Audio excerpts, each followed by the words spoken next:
Well, g'day, Max here again. Welcome back to the shop.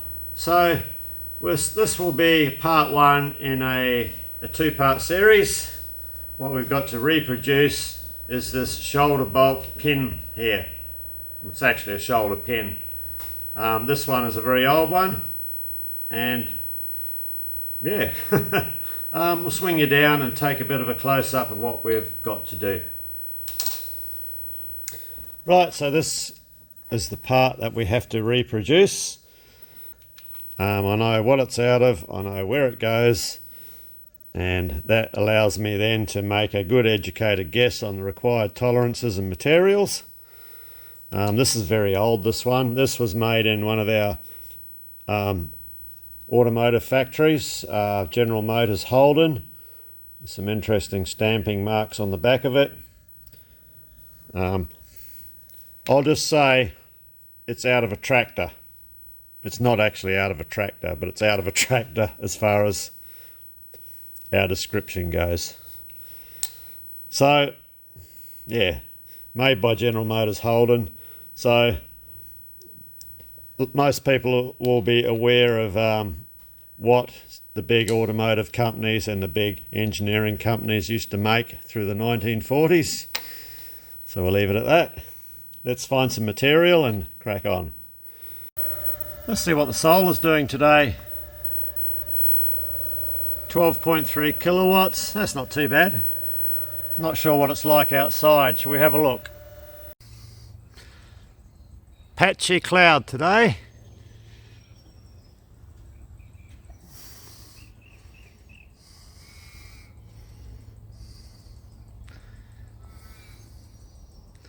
So we better get it indicated in as the next operation. It's got to go into the 3-jaw chuck on the milling machine to machine the hex, as we're doing the hexagon first.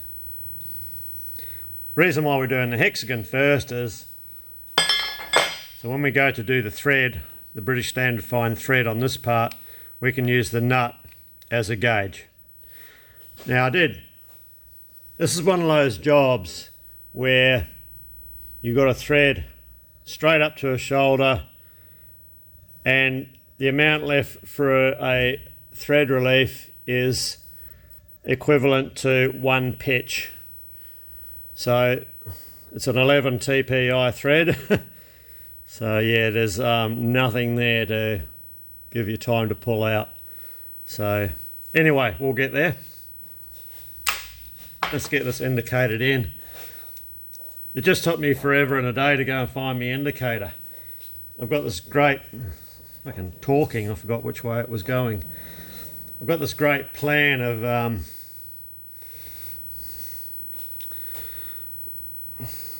putting things away after I use them, which wasn't so necessary in the old shop. But here,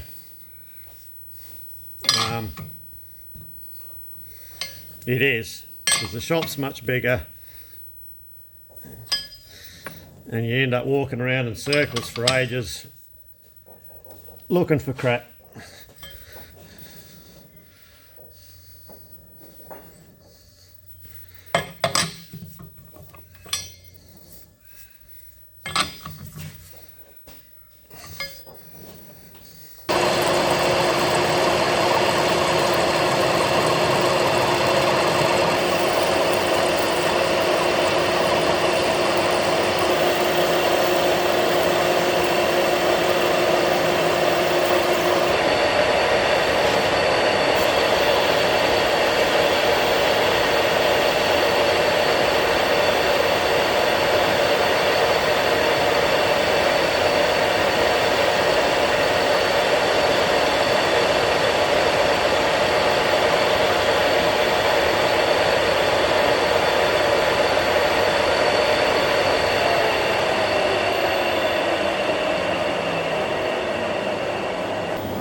We'll just check our size here and see how we're travelling.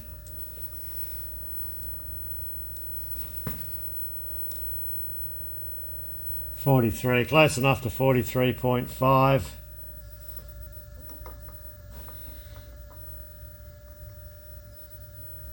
Yeah. So our size was 43.5 minus our target size of 42.7. That gives 0.8. So divide that by 2 gives us 0.4. So we need to take 0.4 off each flat. So we'll bring the knee up 0.4 of a millimetre, and we should be, I guess, nothing overly accurate. It's just something to put a spanner on. So we'll come up 0.4 mil and just work our way around again, and we'll be there. Okay, 1, 2, 3 and 0.4. Okay, we'll run around again.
Right, let's have a measure. So 42.7 we decided was going to be close enough for what we want.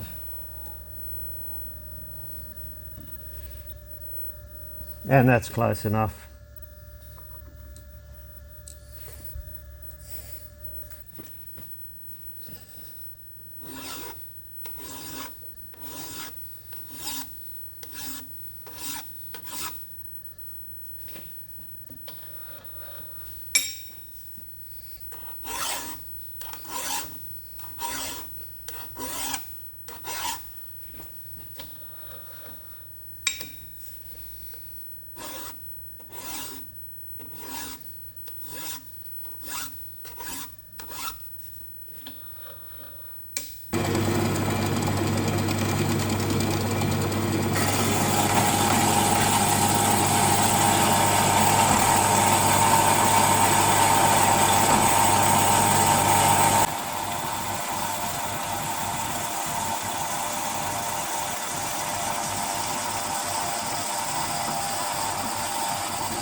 Half a mil to go.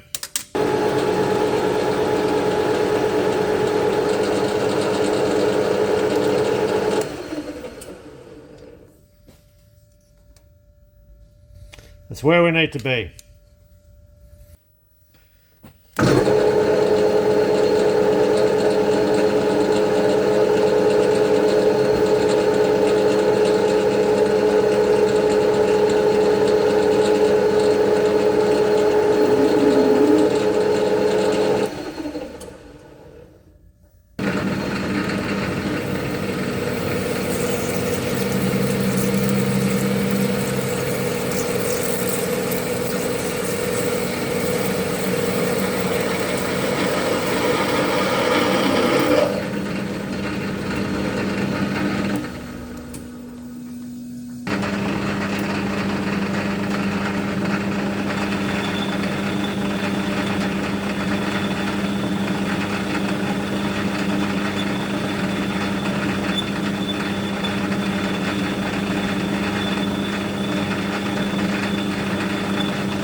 Okay, so according to our reference book, our minor diameter should be 758 6/10.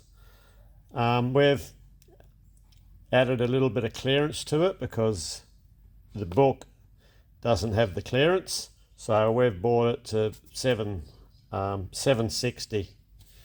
So we can set up now with a screw cutting tool and start to cut our thread.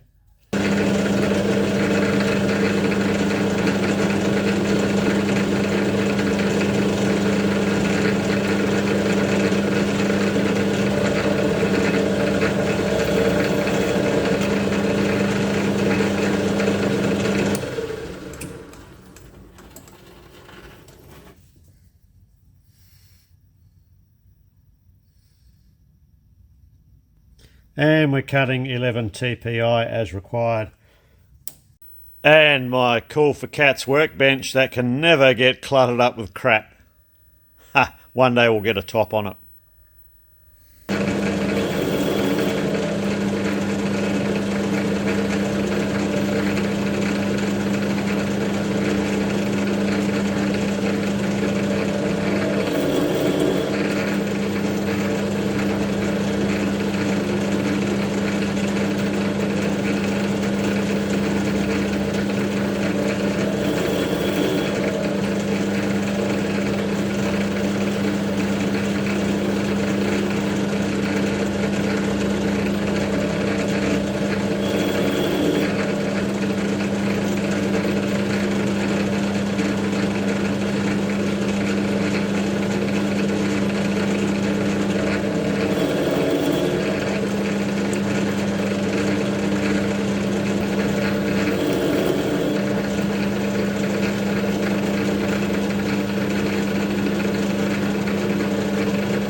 Okay, we're just about there. We should have about 10th thou to go.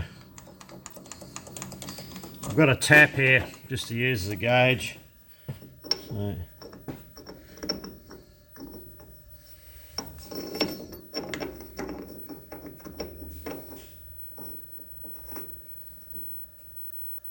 It's just starting to want to start a little bit.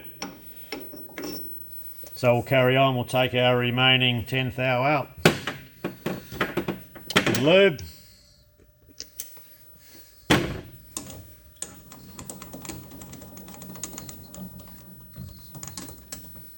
Get back to where we were. Somewhere around there, I think.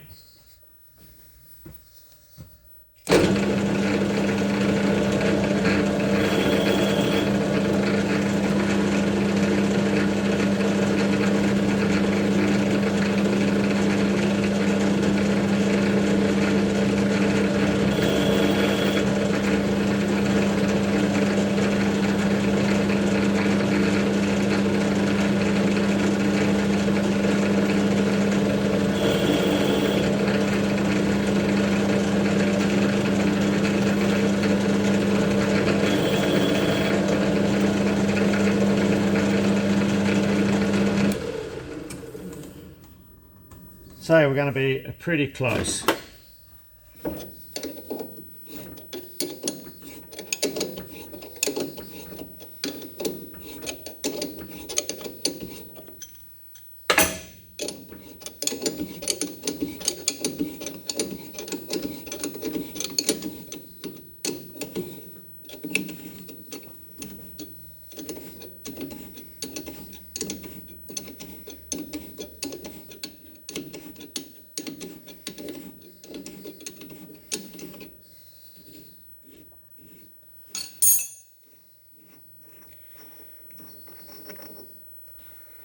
Right, there you have it. On a small thread like this, that is the safest way to do it, is just to run a tap through at the end. It does ensure all the radiuses are correct. I mean, you go in your calculated depth, but you don't know what the radius is on your tool. So if the radius on your tool is too big, you'll probably overcut your thread, and if your radius on your tool is too small, you'll probably undercut it. So we know ours is spot on now. Right, we'll deburr this, and just a matter of putting a chamfer on either side. I'll flip her over, put a chamfer on the back, and this part's done.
It provides a flat surface for the nut to pull up on, so it's not biting in on the corners.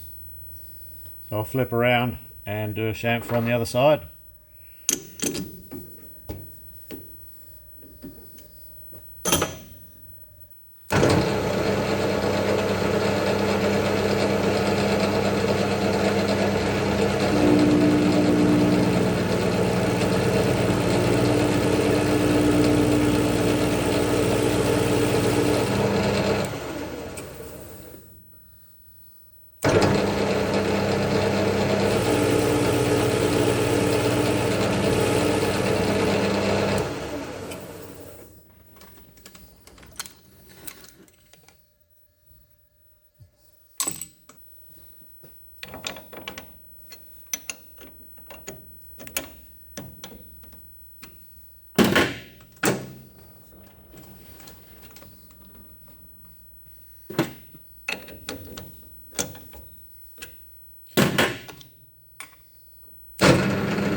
We're done.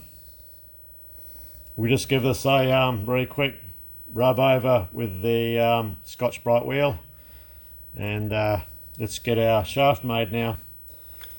So, new for old.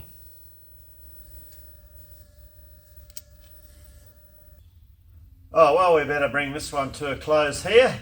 So we had a good win with our nut. So next episode we'll crack on and do the pin, and we'll be doing the pin over in the larger lathe, the Heron. So hopefully everything should turn out well there as well. I'm fighting a bit of a cold, so my voice is a bit weird sometimes. Plus, been doing a bit of experimenting with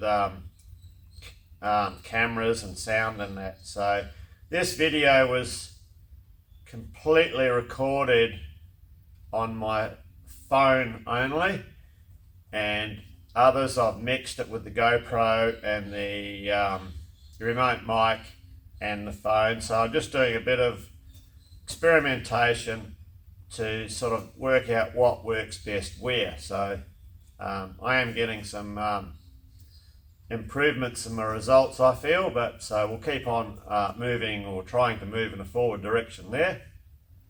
There was a couple of shots on this video I had to heavily edit when we were in the small lathe, because I had the mag base that I hold the phone on the lathe, and it was shaking around a bit. So I did not realize that until I'd completed the editing. And what I do then is I go and watch it on TV, and that's when I picked it up. So I had to go back, re-edit it, just shorten those bits even more. And well, it is what it is. I can't go back and remake the part because of a wonky shot. Anyway, cheers, thanks for watching, and see you next time.